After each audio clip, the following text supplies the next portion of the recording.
falar aqui sobre certificações na aba com a Hillary, que é uma convidada super especial, que daqui a pouquinho vai estar aqui com a gente.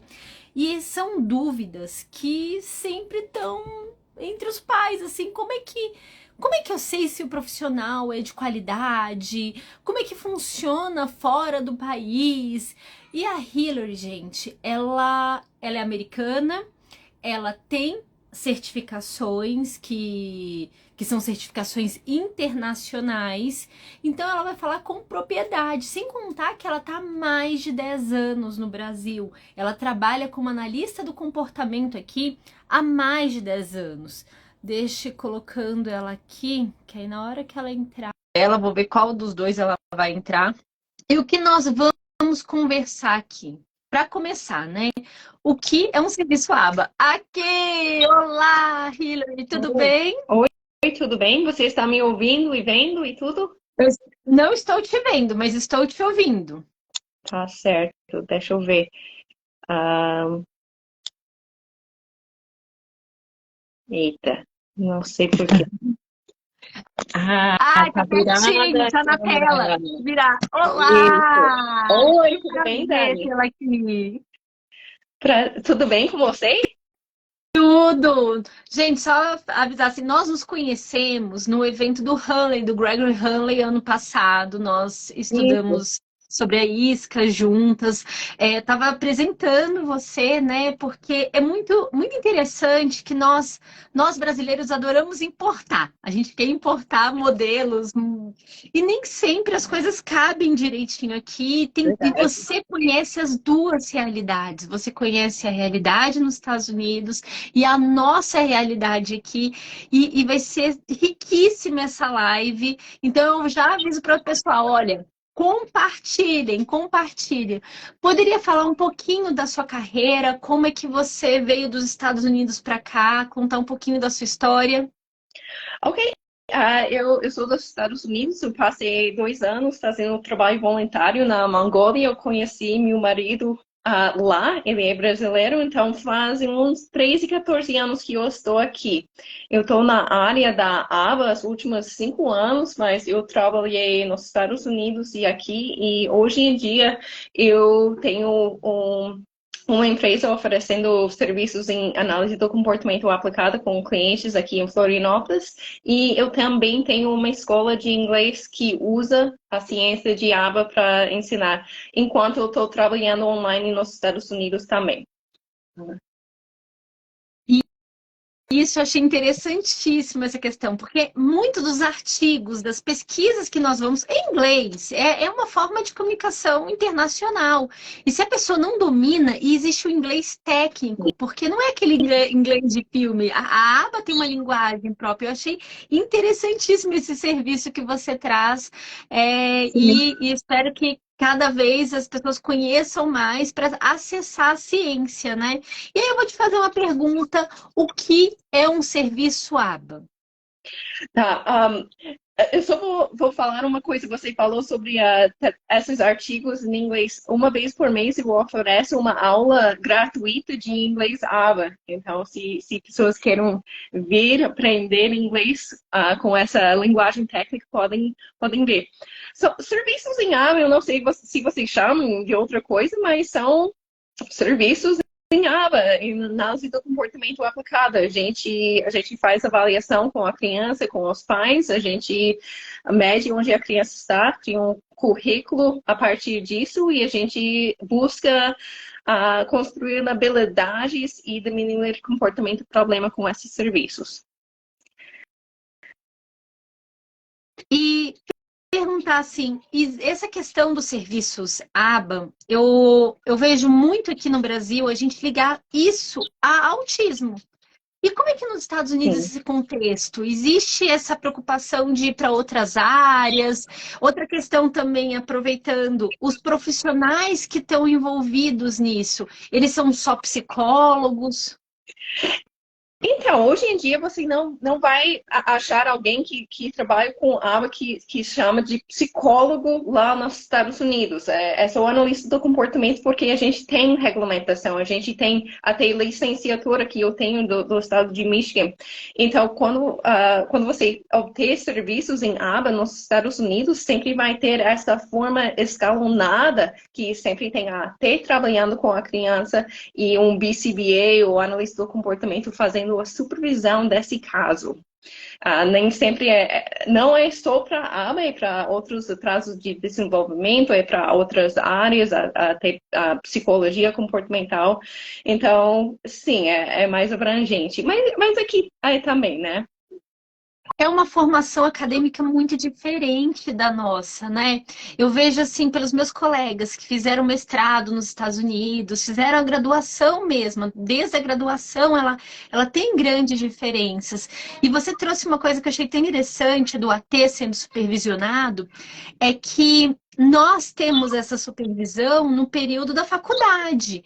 E como a aba aqui no Brasil ela não tem uma regulamentação, nós temos que buscar essa supervisão de outros meios. Por isso que é tão importante a supervisão, porque de qualquer forma, se ela fosse regulamentada, ela estaria existindo, né?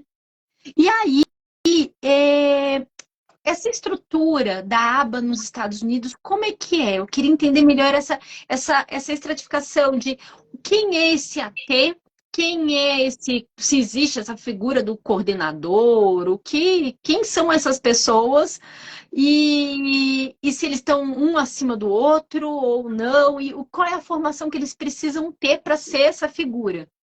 Entendi.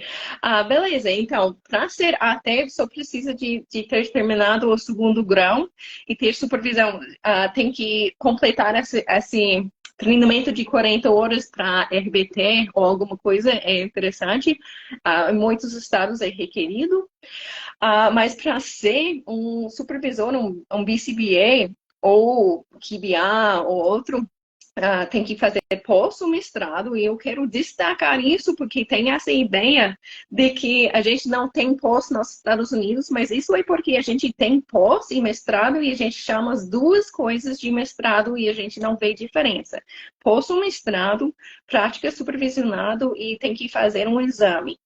Se existe esse negócio de coordenador, existe. Mas, por exemplo, eu faço parte eu sou membro do conselho da IBAL, que é a Organização Internacional de Análise do Comportamento, que é certificadora também. A gente não tem essa etapa, a gente não tem esse de coordenador. Até ou pode ser supervisor, porque é meio estranho, porque existe isso de ter que ter supervisão para sempre. Um profissional qualificado sempre vai buscar quando precisar, mas, enfim, é um conceito que não sei se precisa existir. Você trouxe uma questão, várias questões que eu queria pontuar. Essa de supervisão. Eu, hoje em dia, eu busco supervisões pontuais, técnicas. Uhum. Recentemente, eu estava precisando uma supervisão, porque eu estou fazendo uma compatibilização sobre pré-requisitos de habilidades fundamentais, assim, aí eu estou com uma supervisão nisso. Supervisão na parte de comportamentos interferentes, comportamentos mais aqueles agressivos, mais autolesivos. Então, quando eu preciso de uma supervisão na área, por exemplo, de fono, que eu estou tentando entender mais a questão da aprendizagem motora da fala. Então, a gente vai buscando conhecimentos técnicos que a gente precisa de alguém que entenda mais sobre isso. Muito interessante isso que você trouxe. E outra pontuação sobre a formação do AT. Aqui no Brasil, por conta dos planos de saúde, o AT ele acaba sendo super, hiper especializado. E aí é economicamente inviável manter um AT. Isso me Exatamente. dói. E assim você vê pessoas super interessadas em aprender, mas ela tem nível médio, tá no início da carreira, ou não teve essa oportunidade ainda, e acaba não tendo. E nós precisamos de muitas pessoas. É angustiante isso aqui no Brasil. Uhum. E eu não sei que solução a gente vai dar para isso, porque os planos de saúde não vão as escolas não têm interesse de... As escolas, eu não falo os professores, tá, gente? Que nós temos ótimos professores que estão interessados em aprender aba e estão introduzindo análise de comportamento da forma que podem na escola. Mas a instituição escola não está tão interessada de ter esse custo também. E aí eu não sei como é que a gente... O que você pensa sobre isso, sobre essa nossa realidade? Oh, essa é uma coisa que eu podia falar por muito tempo sobre essa questão, porque nos Estados Unidos está entrando cada vez mais analista do comportamento que entra como parte da equipe da escola. E a gente não... Eu vejo aqui que a gente usa a palavra... sempre ter as crianças na sala de aula e 40 horas por semana, desculpa, quantas horas que são, com AT. E geralmente é uma pessoa que não está treinado, mas lá a gente tem níveis de suporte. A criança passa parte do dia na sala de recursos, ou parte do dia na sala com AT. Então, eu acho que é uma questão que precisa ir para frente aqui no Brasil. Eu estou fazendo um curso sobre isso, inclusive. Eu acho muito importante. E aí vem toda essa questão dessa estrutura para o autismo. Voltando para aquele assunto que nós estávamos falando, eu sou engenheira, né? Não sei se você sabe, minha formação toda em engenharia, passei por vários... Eu só me interessei em estudar sobre educação nesse meu caminho da engenharia e tudo, sempre fui muito interessada. O que eu sinto é essa falta aqui no Brasil de outros profissionais, outros olhares dentro da análise de comportamento e olhando não só para o autismo, mas para muitas outras coisas também. Eu sinto muita falta. A engenharia, por exemplo, são raros os engenheiros que estão interessados entrar nessa área também. Não sei, assim, não sei se é porque se fecham, é porque na análise de comportamento no Brasil está muito ligada à psicologia. É. Eu vejo isso porque aqui no Brasil não tem regulamentação, mas existe esse certificado de ABPMC, por exemplo, mas quando eu faço a comparação com os Estados Unidos, onde você pode estudar em qualquer área antes de fazer pós em análise do comportamento aplicado para se tornar analista do comportamento, aqui eles têm isso de educação e saúde e tem que fazer mestrado, pós não conta. Então, basicamente, eu vejo esses requisitos aqui no Brasil como os requisitos mais duros do mundo inteiro. E eu sou membro do conselho da IBAL, então eu conheço muitos requerimentos pelo mundo. Mas, basicamente, se você é pai ou de outra área, você se interessar na área de aba aqui, você tem que fazer uma outra formação. Fez pós, não conta, faz mestrado. E é totalmente desnecessário, é uma barreira enorme a acesso. Eu te fazer uma pergunta aqui sobre a história do IBAL, porque tem muitos pais aqui, tem profissionais também aqui, profissionais maravilhosos, como o Matheus, que está aqui. Mas como é que vem essa questão do IBAL? O que é o IBAL? Os pais estão perdidos? É antigo? É novo? É novo, começou durante a pandemia, eu lembro março de 2020, a gente estava no início, mas é um outro conselho regulamentadora para a certificação em aba, mas é mais com o olhar no mundo inteiro. A gente faz muito foco em traduzir os materiais e conversar com analistas do comportamento nesses países que precisam, porque todo país tem sistemas educacionais e profissionais diferentes. E como que a gente vai achar um modelo que vai ser abrangente para funcionar como no Brasil ou funcionar em outros países que nem tem chance de fazer pós-mestrado, por exemplo. Então... Fica tudo muito amarrado, né? E aí tem uma pergunta que o Matheus ele fez aqui sobre quais as diferenças entre as certificações de IBAL, QBA, CBA, CABA. Você poderia pontuar essas certificações que todo mundo fica perdido? Os pais chegam para mim e falam, Dani, mas tá, eu cobro do plano de saúde para o terapeuta até qual? Essa é a pergunta que você Entendi. fez. Se você vê pelo esqueleto desses conselhos, você vai ver que são basicamente requerimentos iguais. Posto mestrado para as dois, a prática supervisionada. Só tem uma diferença de horas para a prática supervisionada. Sempre tem que fazer exame. Eu acho que a IBAL é diferente, que tem umas coisinhas, tipo, tem que fazer um teste de treinador para ver se você sabe como aplicar a DTT, alguma coisa assim, mas é bem fácil e faz parte da supervisão e também tem créditos de educação contínua, mas no base são iguais. Aqui, uma pessoa perguntou. Aqui, não sei se falou, qual é o profissional que pode ser supervisor à aba? Qual é o pré-requisito? A Débora está perguntando. Um, como eu falei, tem que fazer pós-mestrado. Eu acho que muitas vezes pessoas têm essa ideia que é só mestrado, mas é pós-mestrado, prática supervisionado e tem que fazer exame. E quanto mais experiência você tem no campo antes de fazer isso, sempre ajuda. Uma dúvida aqui que fica também, que o pessoal acha que. Será que essa certificação vale para sempre? A pessoa fez a certificação, pronto, ela morre certificada. Ou tem certificação que tem validade? Ok, eu acho que todas que eu conheço, você tem que renovar cada dois anos e fazendo mais unidade de educação contínua. Com a IBAL, o primeiro recertificação que você fizer, você tem que mostrar que você fez um ano de mentoria, que basicamente é supervisão. Ah, Ah, isso é ótimo. E aí, aqui no Brasil, o que os pais podem procurar de certificação, que é o que está caminhando, deixando claro, gente, sempre que nós estamos no início, no princípio de muita coisa, né? O que os pais podem procurar?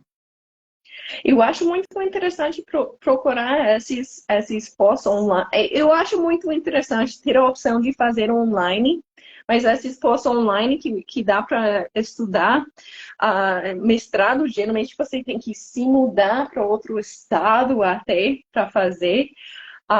Mas esses cursos eu acho bem interessantes. Sim. E aí, qual foi a sua dificuldade quando você chegou aqui no Brasil para implementar um serviço com base na aba?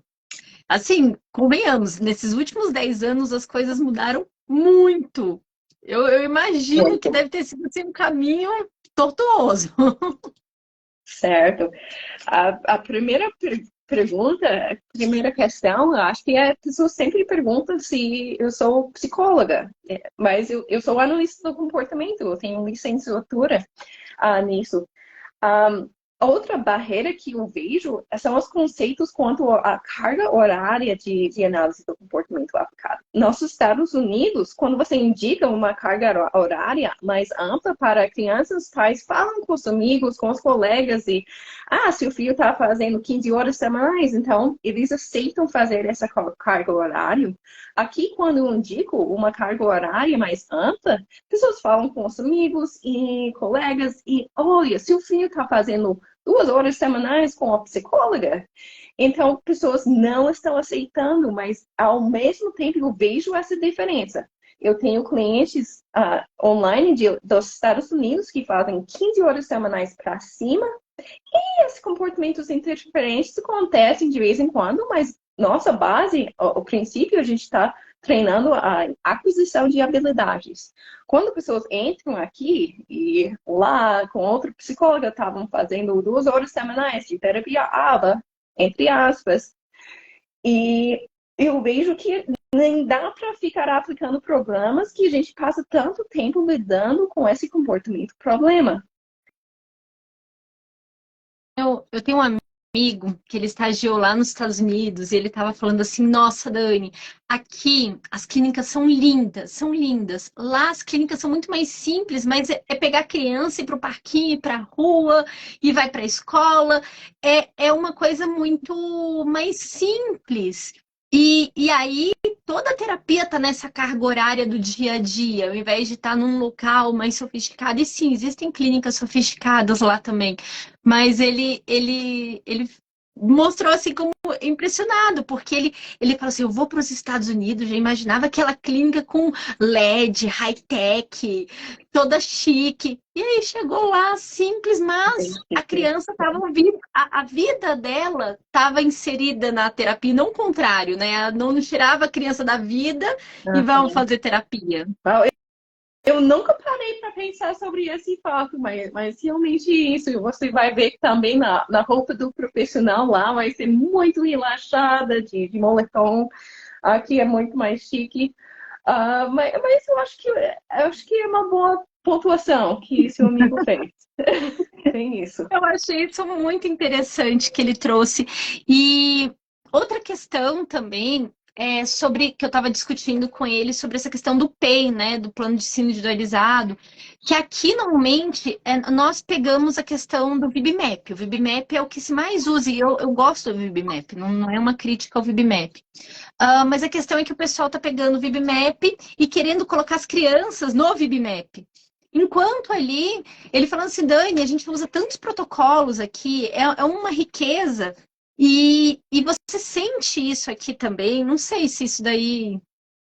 Eu sinto muito isso. Eu vejo parte do problema é o fato desses materiais não serem traduzidos, mas eu também vejo que nos Estados Unidos as analistas do comportamento são mais aptas de inserir coisas que inventaram, que são para ajudar com esse comportamento ou outro, mas eu acho que é só uma questão de criar essa conversa. É por isso que eu gosto de fazer supervisão aqui, para ter essa troca de ideias. E tem muitas coisas que eu aprendo aqui que precisam acontecer mais nos Estados Unidos também.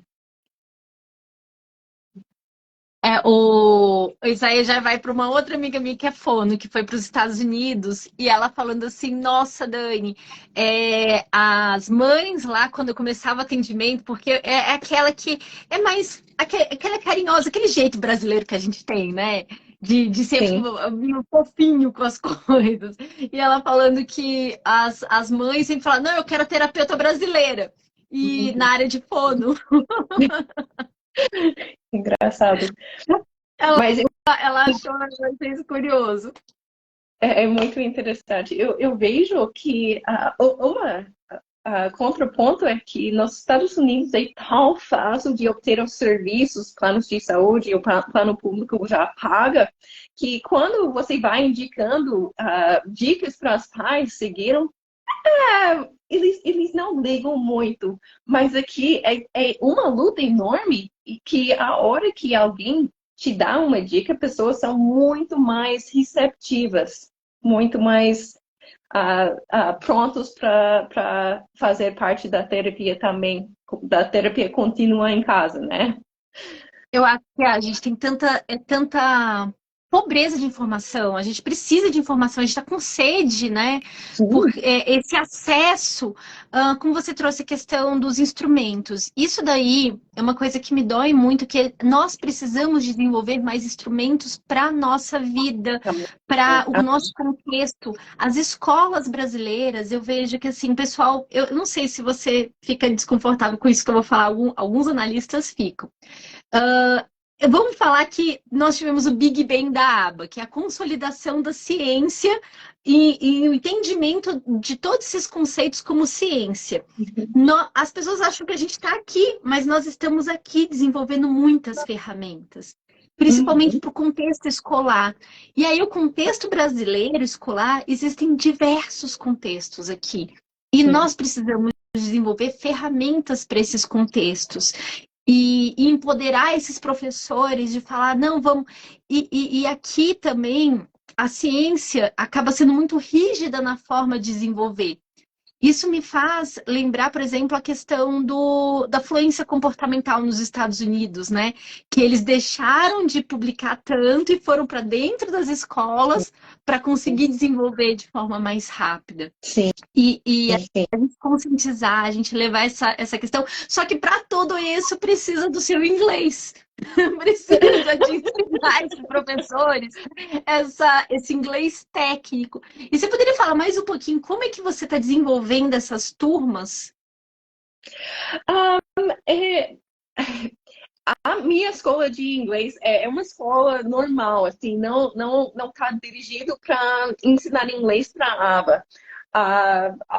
De vez em quando pessoas me procurem, mas o que eu fiz foi que eu peguei ah, a ideia desses protocolos do ViviMap e eu fiz um outro protocolo para aprendizagem do idioma em inglês desde pequeno, seguindo essas marcas de desenvolvimento de falante nativo. Então, eu tenho esses critérios diários para a criança também.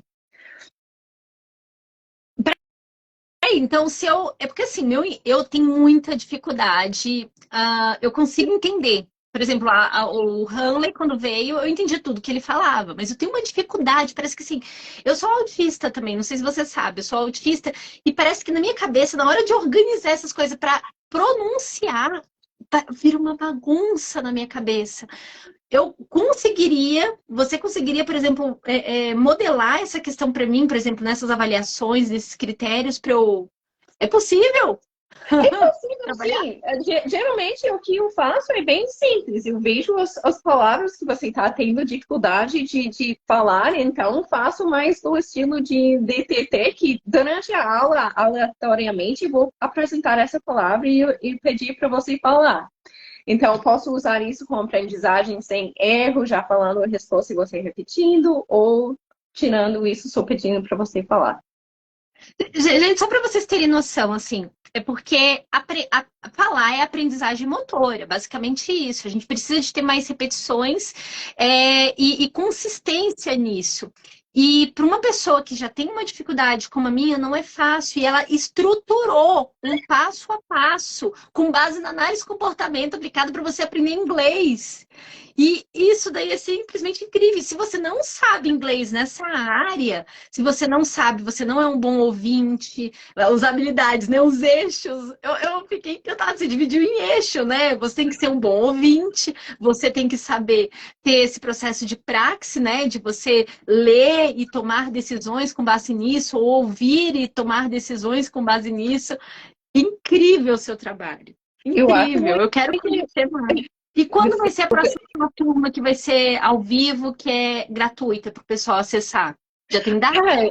Eu preciso publicar no site, mas provavelmente no final desse mês, provavelmente dia 27 e 28, por Já aí. vou marcar aqui. É o seu outro site, né? É o seu outro perfil. Hillary, aqui, ó, gente. É esse perfil aqui que para o pessoal seguir. Que incrível! Eu realmente, assim, eu tenho uma dificuldade. Eu não sei o que acontece que na hora de pronunciar.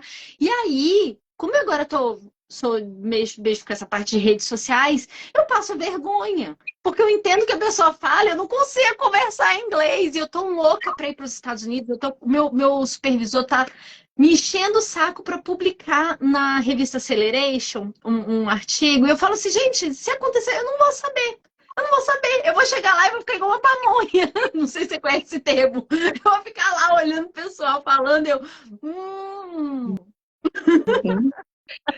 Bom, eu gosto de criar um ambiente onde você se sente seguro de fazer erros aqui para não fazer os erros lá. E eu acho que meu português é um bom exemplo pelo motivo pelo qual você não precisa ficar com vergonha. Essa questão da fluência, eu vejo o importante é se comunicar, né? Eu Aham. vejo essa importância de se comunicar. Ai, que incrível, que, que demais, assim, não, nós temos que trocar mais ideias, que essas lives elas sejam mais constantes e que Aham. os profissionais quebrem essas barreiras também, né? Nossa, Isso. olha, foi riquíssimo. Então a gente já agenda uma próxima live para continuar esse papo. Essa daqui foi mais sobre as certificações ABA. A próxima vai ser Legal. sobre a estrutura do inglês através da análise do comportamento. Gente, olha isso, Tá certo. olha isso. Porque assim, eu falei esses dias sobre que eu emagreci, mas foram 12 quilos através da análise de comportamento. Mas assim, eu sempre emagreci muito rápido. Eu já fui obesa, já pesei 100 quilos e já fiquei magra muitas vezes na minha vida. E eu falei, dessa vez eu vou emagrecer devagar. Porque eu quero que não se repita isso. Então, eu fiz uma estratégia com base na aba. E aí, o pessoal, como assim? Aba para emagrecer, aba para. Não, é para ensino. E aí, você está me trazendo que você fez uma estrutura para aprender inglês através da aba. Que fascinante. Tem que me falar o que você fez também. Eu estou interessada.